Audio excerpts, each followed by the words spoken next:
Hello, dear students.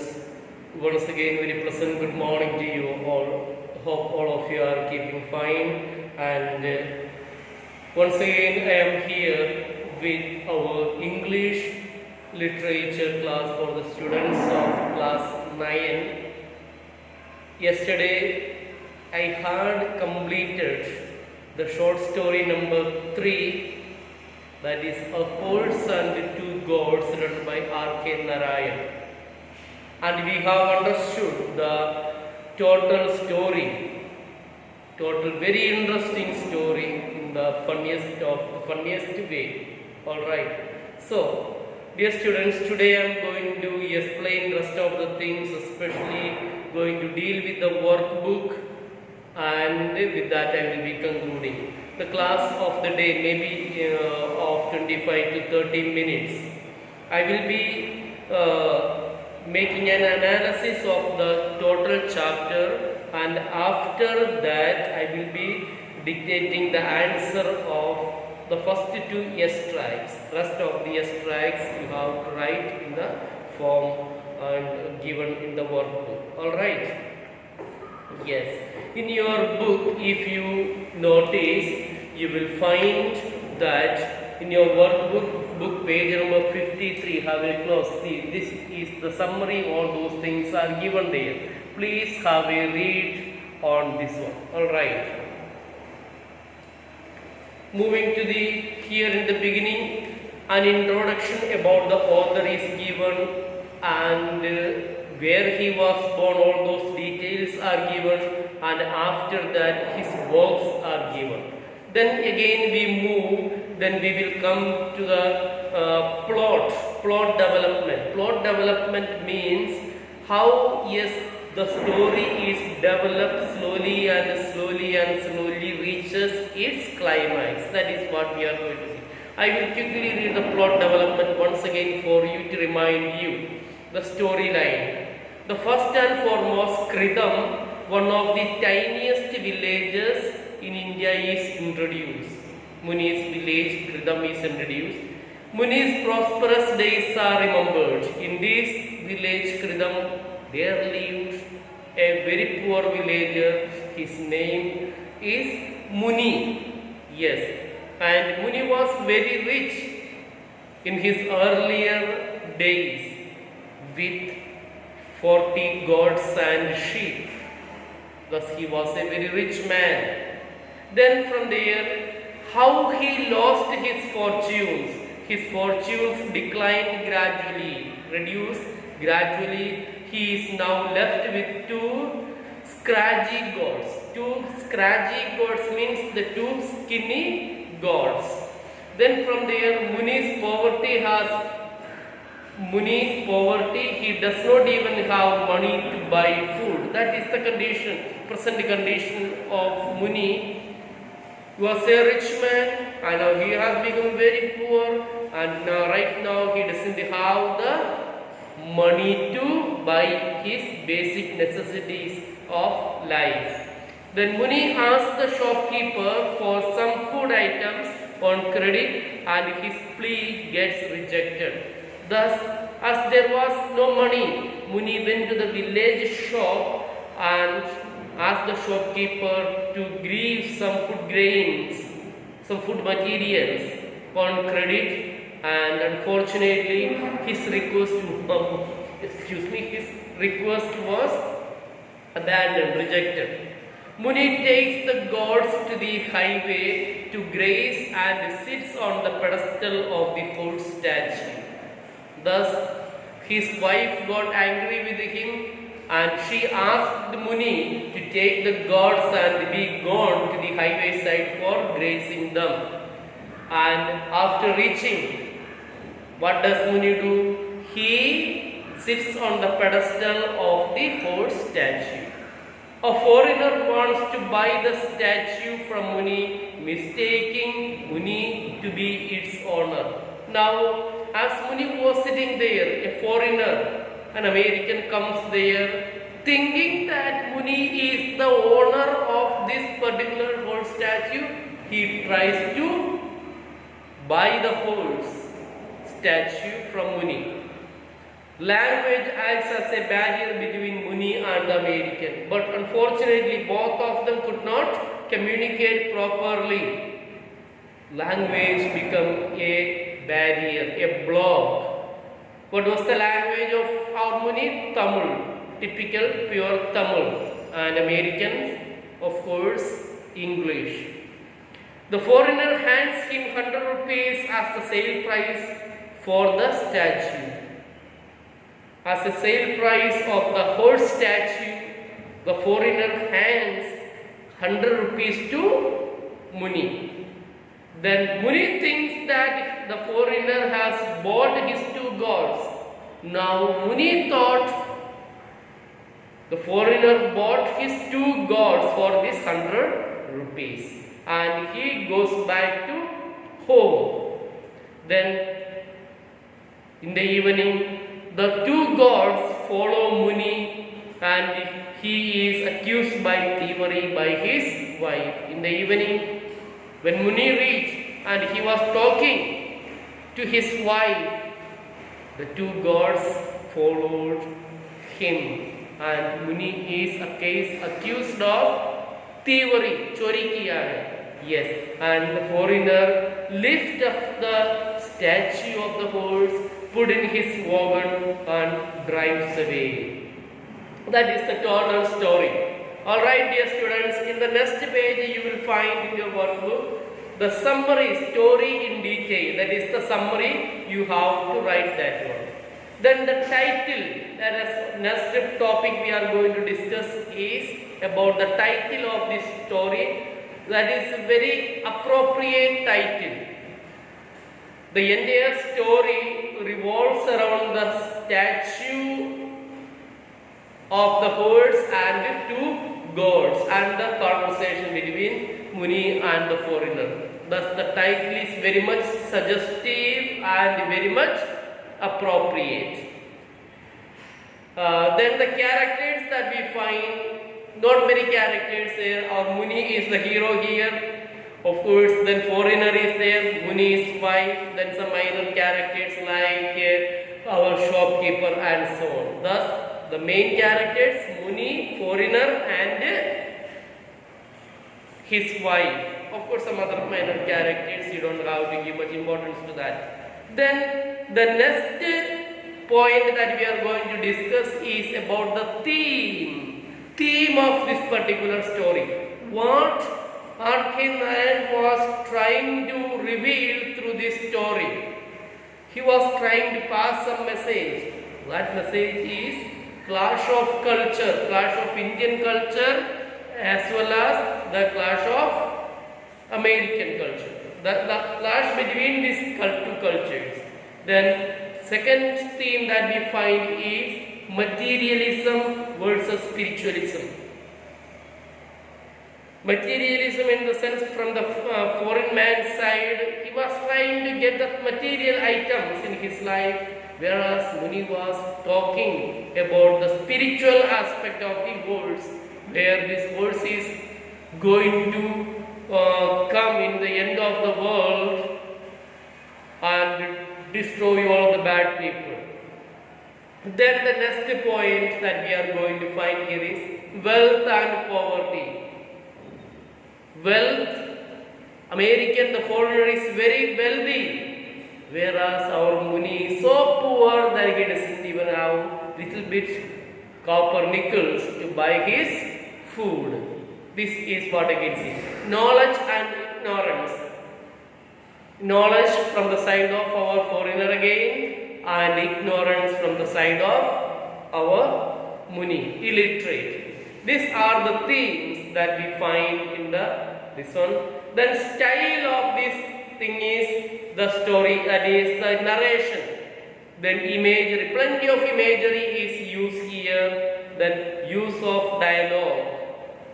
Then rhetorical devices, language in the story is rich and abounds in the use of stylistic devices, simile, personification, alliteration, or symbolisms. Those symbolisms are used. Symbolism. Muni stands for the rural, uneducated Indian in a village The American starts for the Western life pattern. He is from a developed country used to material comforts. Yes. Now the critical remarks. It's a very beautiful story, and here you have to notice that Narayan's use of humor, that is what we find. The total story is very much interesting. Right? These are the things that you have to see use. This one, R.K. Narayan is known for using ironic humor in his stories. The kind of humor he employs is not stark or gritty, but helps one to sympathize with the characters and their foolishness. It is no way insulting but enjoyable. It lets the readers laugh at the characters and their situation gently. Examples: there are various situations in the story which create a comic effect. That is, Muni craves to chew the drumstick out of souls, to which his wife replies, "You have only 4 teeth in your jaw, but your carving is for big things." When the shopkeeper doesn't pay attention to Muni sitting below the platform of the shop, Muni keeps coughing and sneezing to attract his attention. So humorous things are also there. Now please, we are going to discuss the 2 extracts that is on page number 64 in my book. Yours may be different page number. Please have a look at this. Is what we are going to see. See page number 60 and 64 and 65. Let us read the extract. This is the type of questions that you are going to get. An extract will be given to you, a short passage will be given to you, and based on that passage, few questions are given to you to answer.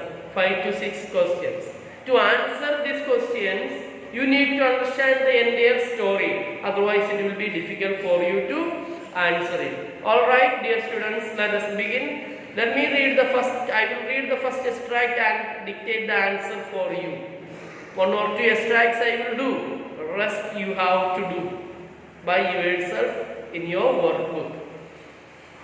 One of the 700,000 villages dotting in the map of India, Kridam was probably the tiniest, indicated on the district survey map by a microscopic dot. That's a few lines. In the very beginning of the story it is given there. So, what first question is, what is meant by microscopic dot? Microscopic dot is referred to the village Kridam in the story. The answer is microscopic dot is referred to the tiniest village Kridam. Clear? It is used for Kridam village. Microscopic dot means that can be found or recognized with the help of a microscope. What is said about Kridam in the extract? In the extract, it is told that Kridam was the tiniest village in Tamil Nadu. The tiniest village in Tamil Nadu, yes. Probably the tiniest village in Tamil Nadu, yes, indicated on the district survey map by a microscopic dot, very small dot. So that is the answer. Second one, what purpose does a map serve in a village? What is the purpose? The answer is, the purpose of a map in the village is to identify the location of particular area in the village. I repeat, to identify the location in the village. Map is also used to locate particular house, place, and so on in the village. Thus, the purpose of a map is to point out, to find out, to recognize where one particular shop, house, area, location is. Question number 3. Give a brief description of the village Kridam. Village Kridam, answer is village Kridam was very small in size. The entire Kridam village consisted of 30 houses. Of these 30 houses, only one house was built with bricks and cement. All other houses were made up of the ordinary village raw materials with mud, various bamboo sticks, raw materials like that. And of course, this big house was painted with beautiful colors and decorated with various carvings. Of course, the name of the village means, Kridam means crown or coronet in Tamil. That is the small description about the village. Moving to the question number 4, give the meaning of Kridam in Tamil. Kridam in Tamil means coronet or crown, Taj. Where did Muni live in the village? Muni lived in the end of the 4th street. The village was divided into 4 streets, and of these 4 streets, Muni lived in the 4th street, and his house was in front of a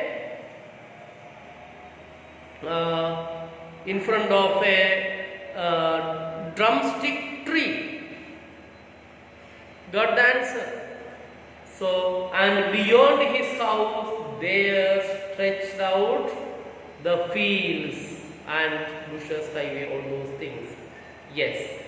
How did the big house differ from the houses? How does this difference reflect on the theme of the story? First part of the answer, how did the big house differ from the other houses? The big house, excuse me, 1 minute, I am here, just let me take my test book. Alright, back here. Here it is told that the big house was painted brilliantly with yellow and blue color. It was made with bricks and cement. This house was called big house, whereas other houses were made up of bamboo thatch, straw, mud and other unspecified materials, whatever may be available in the village. Other houses were just jhopadi or huts. So, this difference of big house and the small houses, small huts, is very much reflected in the theme of the story. The theme of the story is, one of the themes, poverty and materialism.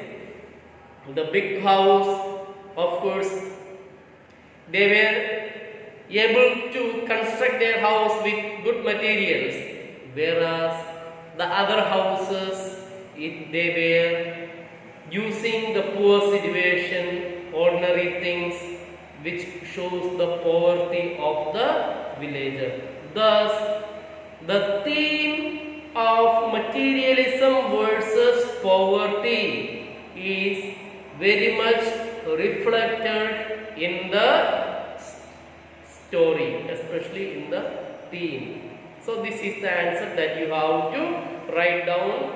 Yes, let me check whether any other question is given to you. Okay, all these 5 questions I have answered, I have given you the answer. Please listen and write down this answer in your copies.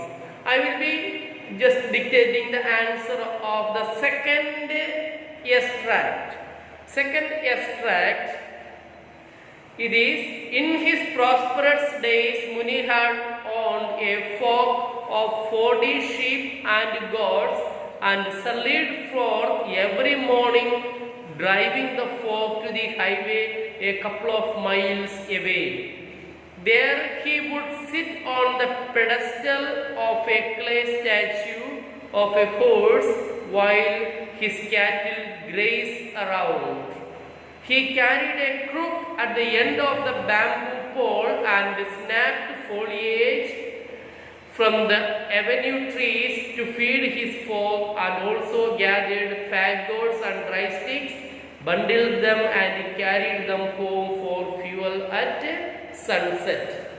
Again, from this extract is also taken from the introductory part of this story, from the last part of the second paragraph. Now let us try to answer the questions of this extract. Question number 1. How did Muni care for his sheep and goats? Muni cared for his sheep and goats every day by taking them to the highway side for grazing them. He also broke foliage and other leaves from the trees to feed the sheep and goats. Such a way Muni cared for his sheep and goats. Second part of the question. Why did he carry a crook at the end of a bamboo pole? Muni carried a crook at the end of the bamboo pole to snap foliage from the avenue trees to feed his flock. He also gathered faggots and dry sticks, bundled them and carried them home for fuel at sunset. Thus, Muni carried this crook in a bamboo pole to pluck or break the foliage and also to break the dry sticks to use as foliage. Please listen repeatedly and write down the answer. Question number 2. In his prosperous days, how many sheep and goats did Muni have? In his prosperous days, Muni had owned a flock of 40 sheep and goats and sallied forth every morning to the highway side. What happened to most of them later? Most of them were killed by an epidemic or pandemic, a disease, and as a result Muni became very poor.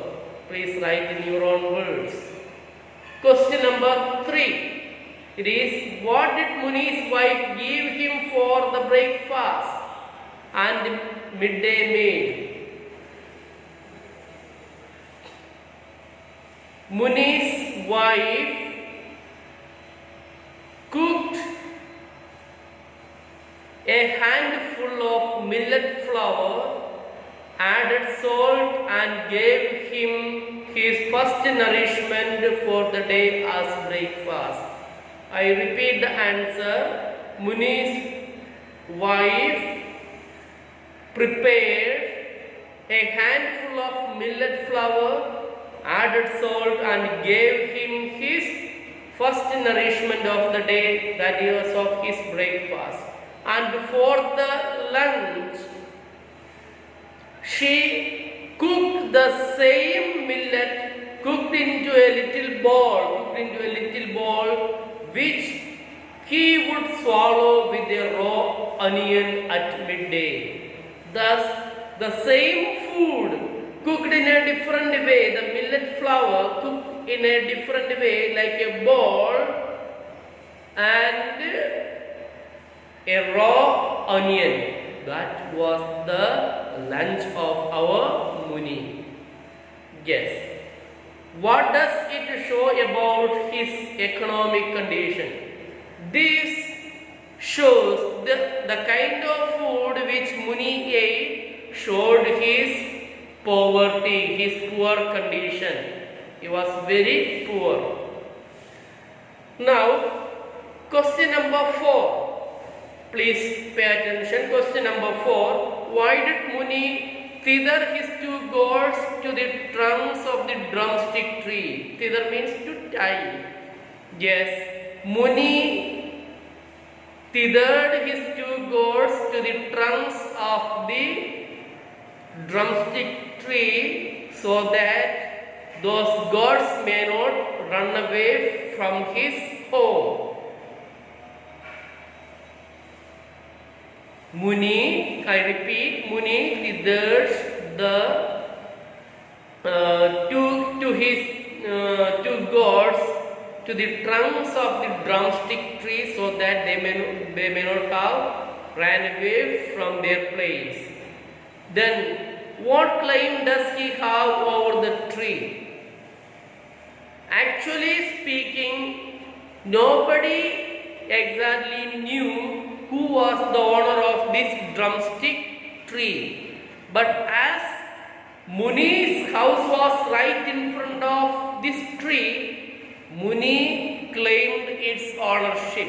Muni told this tree is mine. Actually it was not Muni's, but since he tethered his animals on it and he lived right in front here, Muni claimed its ownership. Question number 5, the last question. Compare and contrast Muni's prosperous days with his present living condition. Comparison. Give 2 points of difference between the living condition of Muni and the foreigner. Compare and contrast.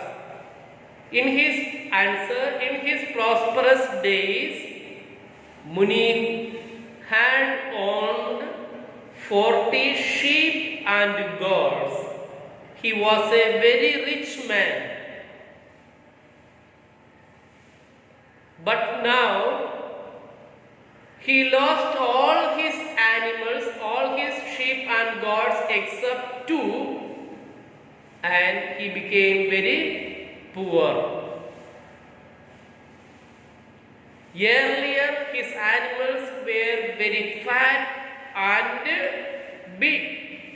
Now, the present 2 goats are very skinny, very scary. Yes, very skinny. Then, give 2 points of difference between the living condition of Muni and the foreigner. The living condition of Muni is very poor. He has no money even to buy his basic food. One more point. Muni was very poor. He has not even seen 100 rupees or 5 rupees and 10 rupees in his own hands. Whereas the foreigner was a very rich man. He did not care about the money he spent. He was a businessman, coffee dealer, came from New York to wander around the world. Whereas our Muni has not even gone out of his village Kritam.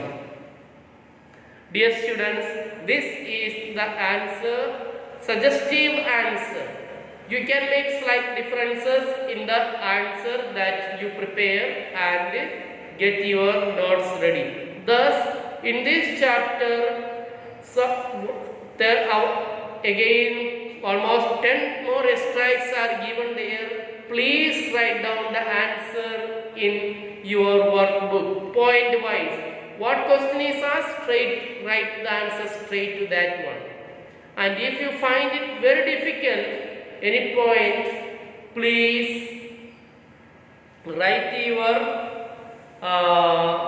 doubts in my WhatsApp number 9565775268, and you know my channel Alan's Tutorials, and write your doubts so that I can get back to you.